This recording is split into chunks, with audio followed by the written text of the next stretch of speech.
Spoken label. He lurked in the shadows, waiting and hoping she wouldn't take a different route. This was a usual room. He knew that. He knew her. Ghost of Me, the new book by Amanda Steele, can be found at Amazon, Kobo, Waterstones, and many, many other places. Hi guys, it's Andy N. Thanks today for downloading or streaming yet another episode of Spoken Label. As you may or may not be aware, Spoken Label was started in the beginning of 2006, and currently we have well over 150 sessions recorded since then. Although you can find it on various networks, the full archive is available for streaming and downloading at Spoken Label bandcamp.com. It is a free download or free streaming there, but obviously, if you feel like chucking me a few pennies that way, it'd be eternally grateful to help me keep this podcast going and keep improving my equipment, etc. Enjoy. Speak to you soon. Bye bye. Spoken Label. Hi guys, Andy N, Spoken Label, back in the house. We're on Zoom again today on a Sunday evening. Now, I've got an international flavour with me today. I'm going to let the lady introduce herself in a moment to me. I forgot to ask her pre-recording where she's living now, but I'm pretty sure she's still in Vancouver in Canada. So, and what Jen doesn't know is I'm speaking to, I've actually got family in Vancouver as well, and I haven't seen her for over 30 years. So, anyway, I've got Jenn Ashton with me. So, Jen, would you like to introduce yourself to everybody? Tell them who you are, of course, where you originally come from, and on your writing path to date then. Hi, I'm so happy to be here. My name is Jenn Ashton, and I'm a writer and a professional visual artist, and I live in North Vancouver, BC, which is just across the bridge from Vancouver. I live up on the mountain, and this is where I was raised also. And I've been writing since I was around 6 years old is my earliest memory of writing. Wow. I think I can remember dictating to my dad and before I really knew how to write very well.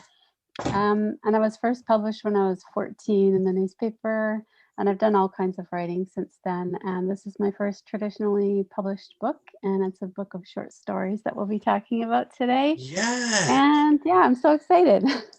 Now, obviously, it's worth people noting, obviously, like if they're curious about you, you know, you need to make people aware. So you have done a couple of children's books, haven't you? Self-published a couple of years ago, didn't you? So obviously, tell people a little bit about that, because your traditionally published book is quite different, isn't it? Yeah, the children's books are just kind of, they were a couple of years old, and they were just kind of like rhymey Dr. Seuss books. And I just kind of published them just for the fun of having them. I actually hooked up with an artist in Vilnius, and she did the art for them. And I think they're still available on Amazon. If they look up my name, they probably pop up. And yeah, this is quite different. This is a book of short stories. And this was actually a surprise. I got contacted by the publisher, and they asked me, what have you got? And I had just written a whole bunch of short stories for NaNoWriMo the previous November, so November 2019. So I sent them a pile of short stories to go through. And this is how People Like Frank came into being. Yeah, now obviously, if people are wondering what the book's called, the book is called People Like Frank and Other Stories from the Edge of Normal, which is a fantastic title. Now, I know obviously People Like Frank is one of the stories in it, but what made you come up with the idea of other stories from the edge of normal? Well, I have to, although I love that name and I would love to take the credit for it, that was my publisher, Tidewater Press, who came up with that.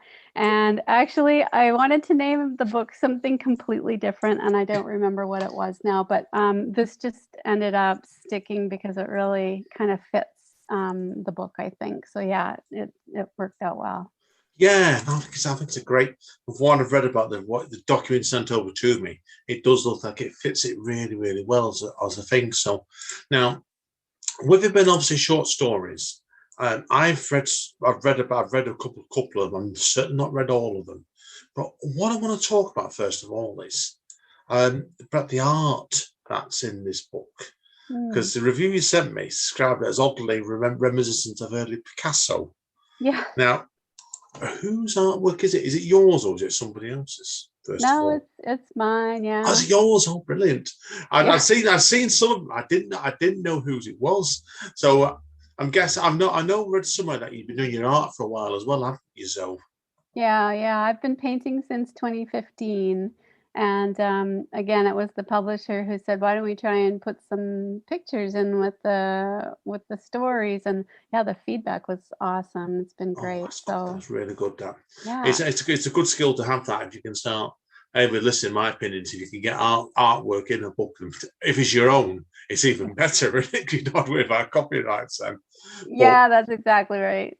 Now, obviously, with the artwork, then was the artwork already done, or did you have to put original artwork in the book? No, she just the designer half of my publisher team looked through my art website and just picked a bunch that kind of fit with the stories. So I have a big website, jennashtonart.com, if anyone wants to look, and I've got probably close to 1,000 works, I think, up there, maybe more. I don't know. So yeah, she had a really good look through, and I think the ones she found really fit with the stories that she placed them beside. Yeah, that's an incredible amount of artwork. That is 5 years or 6 years or so. Good grief! I know. Do you find you do more art than actual writing? Do you then nowadays, or is it a bit of mix and match? It's a bit of a mix. Last year, because we were getting the book out and doing edits and everything, I definitely put art on the back burner, and I didn't have any exhibits. Mind you, with COVID, I wouldn't have had any anyways. So it actually worked out, and so yeah, it was a lot of writing, but I think I never really do a lot of painting. It doesn't take me long to paint, I should say that. So I probably do hour by hour, spend more time writing than painting.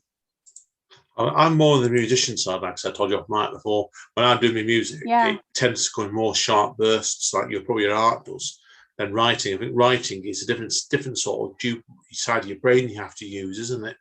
And it's yeah. I think with art related, you can just splash. Music is just a case hitting the buttons and hoping it works.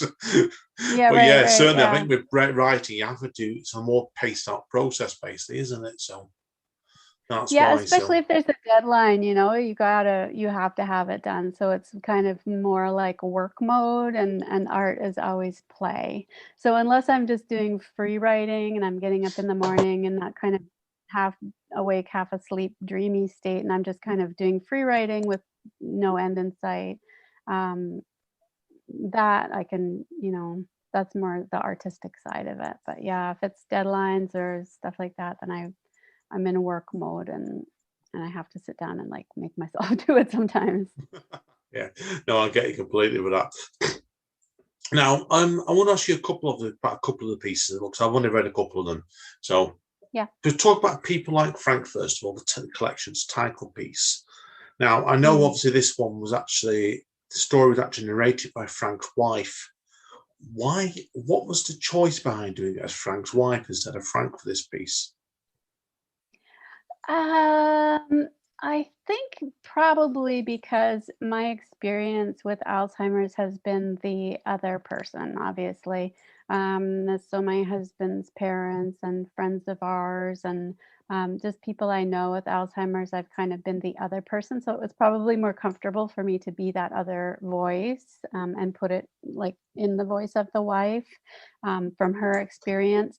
And then the second part of that, I just want to say quickly, is that I really, with some of these stories, I really want to highlight what it's like, because with our aging population, I think that so many people don't know what they're in for. And I've met so many people who are surprised when their spouse has Alzheimer's and they don't know what to do, and they're shocked, and nobody thinks it's going to happen to them. So I wanted a really kind of in-depth look at it from somebody who's right in the situation.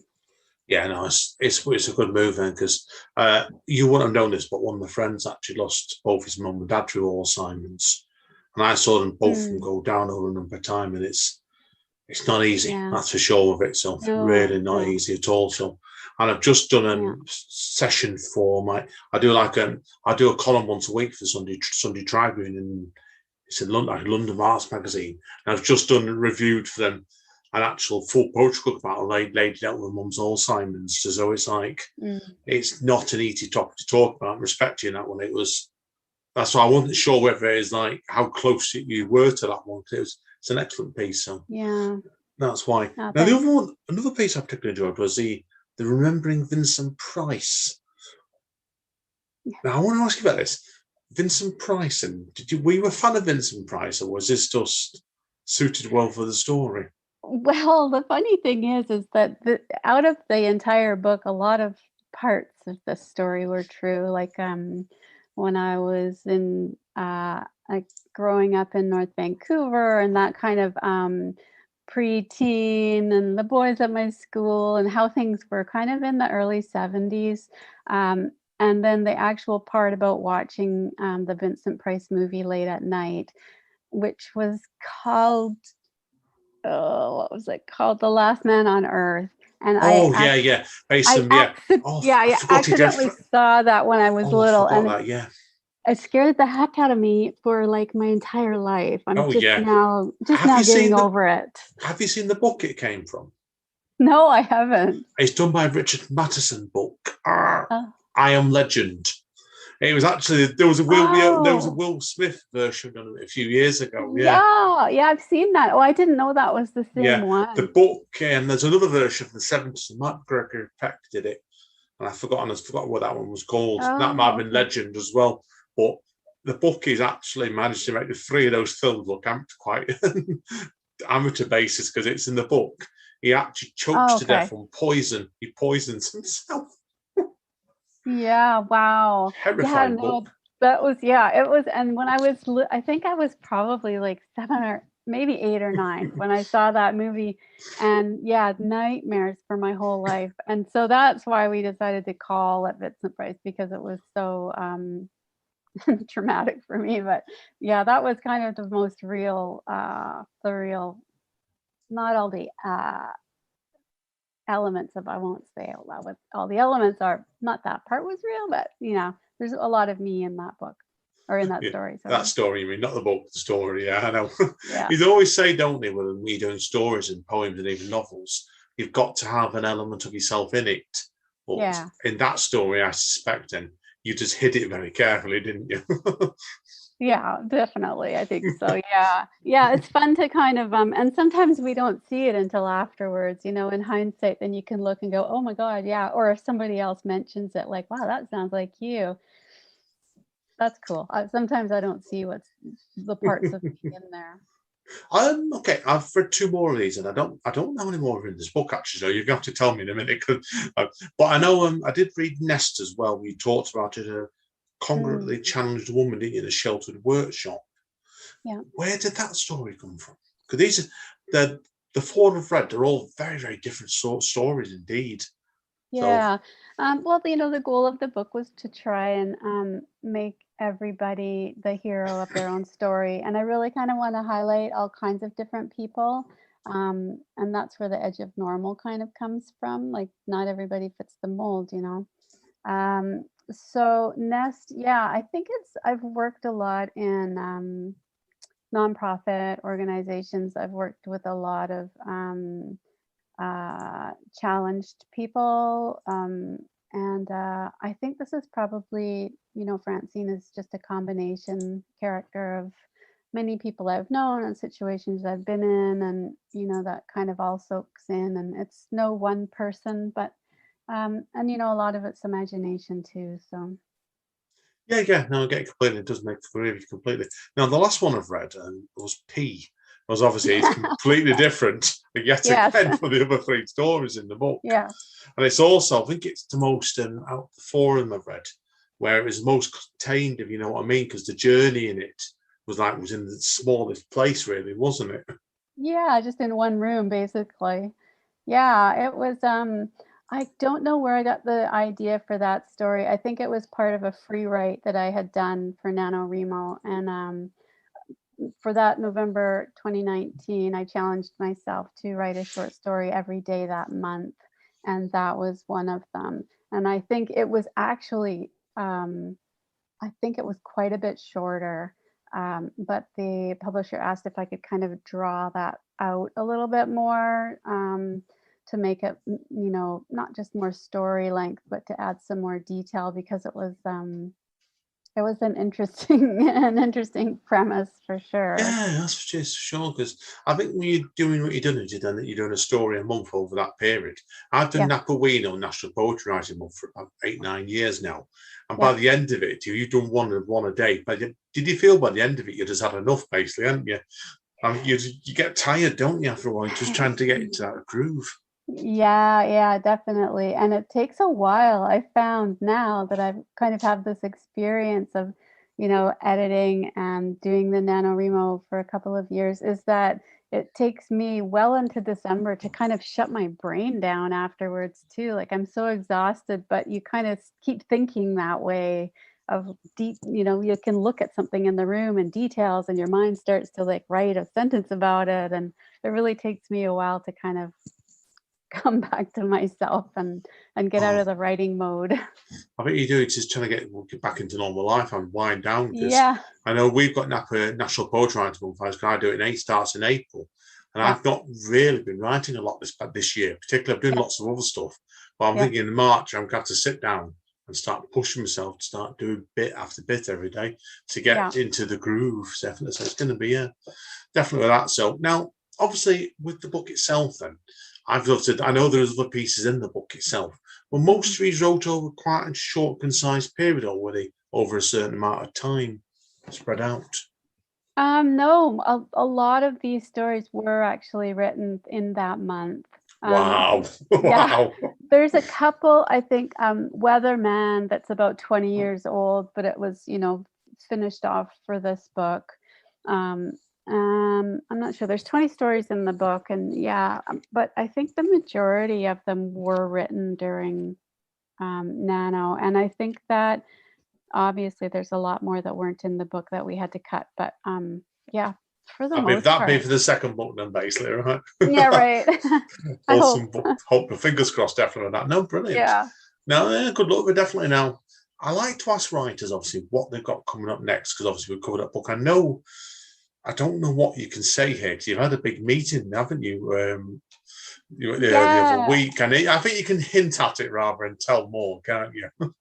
Yeah, I'm waiting for some feedback, and so I'm fingers crossed that it's positive. But actually, this year I'm the writer in residence at our BC History magazine. Oh, brilliant! I didn't know about that. Yeah, so I'm doing that, and there's 4 issues a year. So we're just waiting for our first issue to come out. I'm pretty excited about that. Brilliant. So, tell us about then? What have you got to do for that then? Of these 4 issues? Yeah, so I had the idea to kind of open up the history magazine to include more of our BC Indigenous stories. So it's called The Sharing Space. And basically, I'm writing a story about my Indigenous family, and then opening up and inviting another Indigenous writer to share their history as well. So I'm kind of curating as well as writing for each issue. Brilliant. Yeah. Oh, great. Yeah, that sounds fantastic. Oh, good luck with that, definitely. So thank you. Now, obviously, we can't talk more about the novels. We was waiting for feedback, but so it sounds like you're going to have a busy year this anyway, straight away, aren't you? So, do you envisage doing a second book of short stories then maybe in the future? Well, I would love to. I love writing short stories. I love trying to fit a story into a small space. It's a lot like poetry, right? Like just trying to say as much as you can in as few words as possible. Or not really. I guess poetry can be long as well. But yeah, I would love to. And I think I'm always writing short stories. Sometimes I'll write something that will feel like it needs to go on for longer. But yeah, I really am enjoying short story writing right now. So I might stay with it. And yeah, hopefully it'll turn out to fill another book. Fingers crossed. And now I've got to ask you a couple of quick questions before we conclude this part anyway. Obviously, we have been jumping around all boundaries about your short stories and your novels. Yeah. How do you find Do you find there's much a difference when you're writing novels to your short stories? Yeah, it's very different because with a short story, it's actually kind of more draining, even though you're writing less, because they're so varied. You kind of have to put yourself in a different headspace and a different voice for each one. So it's a lot more tiring, I think, to write short stories. When you're writing a novel or a longer book or a different thing, and you're kind of on the same topic the whole time, you're kind of in the one world and you're there and you're writing and it can go on for ages. But yeah, the short story is very different because you have to pop in and out of different worlds all the time, especially with this book. There's these 20 worlds that I had to traverse, back and forth all the time. And so, it was a bit tiring. Oh, yeah, I bet it was. Because like, I find out a poem sometimes when you're trying to switch from one gear to another. By the end of it, if you do multiple ones, you can never give it. Your head can be like this by the end of it. Yeah. Brilliant. Yeah. Okay, well, that's one more question to this side. But if people want to find out more about your art, first of all, Jen, I know obviously you said before, you mentioned the website, haven't you? So tell people what the website is again. Sure. For my art, it's Jenn, Jenn Ashton, ASHTON art.com. And if people want to find out more about your writing,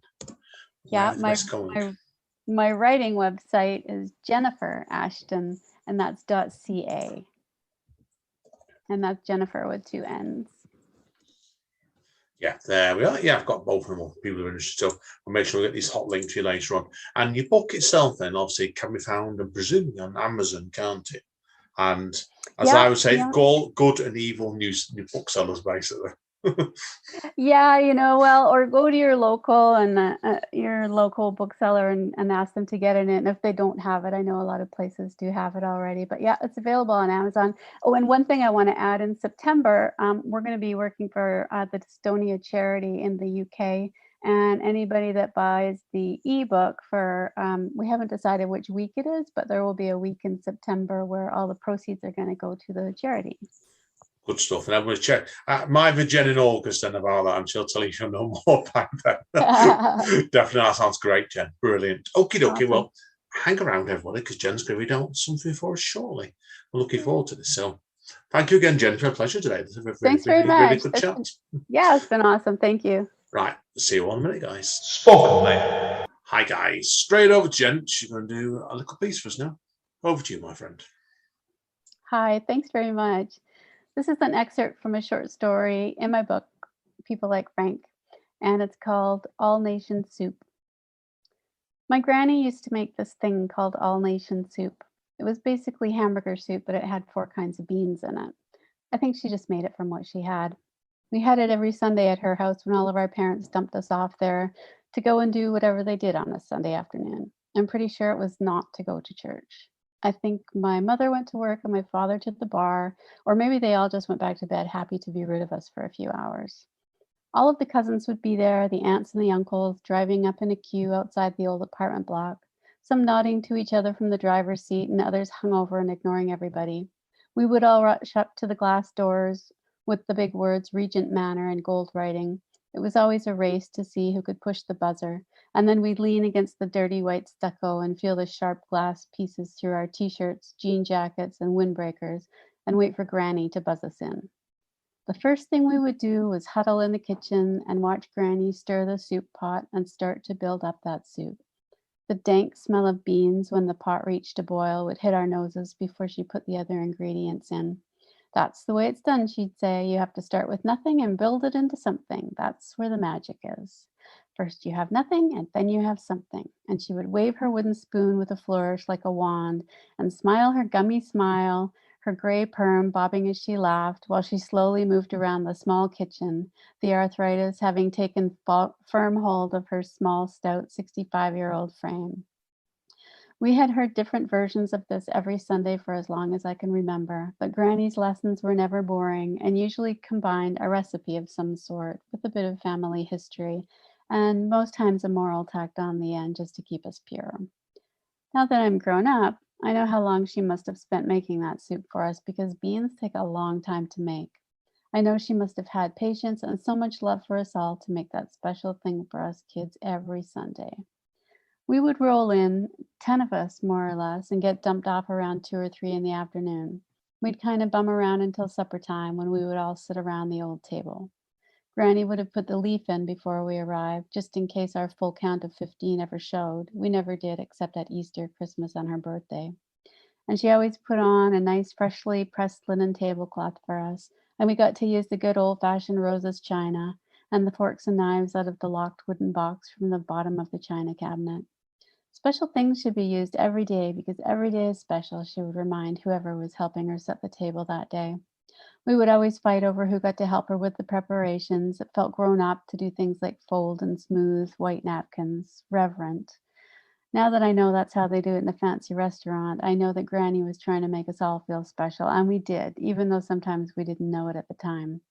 Sometimes Bill kicked us under the table, and Roger always had a drippy nose and didn't care what he ate. The steam just made his nose run more. Anne Marie was always reading, but she'd put down her book when Granny would go around the table holding the big pot with her green check tea towel, ladling the soup for us, and her bowl was full. Granny served that soup like it was her only job, and we were kings and queens, not just grubby kids. She radiated love at us, and it was sometimes the only soul food we got all week. Most of our parents worked, and that meant us older kids were left to fend for ourselves for supper, and most of the younger ones were on a regular diet of frozen TV dinners, which were all the rage. When I look back now, I'm sure that these warm and caring Sundays with Granny were what kept us all going in the swiftly evolving 70s, where families were no longer like the Waltons we saw on TV, but were instead a minefield of changing ideas and ideals. Granny saw in us what we didn't during that time, our potential. She came from a time when there wasn't much, when war raged and you were happy just to have your family home safe and a bit of food on your table. I found out much later that Granny didn't have all of that for long. She'd lost children to smallpox and siblings in that war and to Spanish flu, and so she loved us all extra hard. She came from a time of hugs and kisses when mothers were always home and you had all of their care and attention for the rest of their lives, when children were prized and family came before all else. And now she witnessed us living in a world of broken homes and hard words. So there were no harsh words. There was no sit up straight or why are you making that face or wait till your father gets home or eat everything on your plate or else. There was just a relaxing in.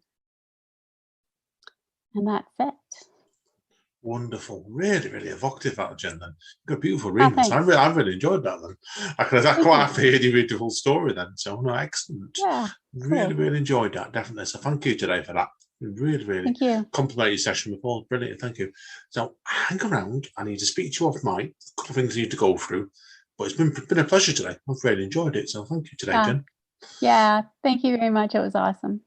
Right, well, that's it, guys and girls. As always, saying spoke label. To quote Don Callis from Calgary, who's not that far away from Vancouver, who's who runs Impact Wrestling. Stay safe and stay over. So see you all soon. Take care. Spoken, mate.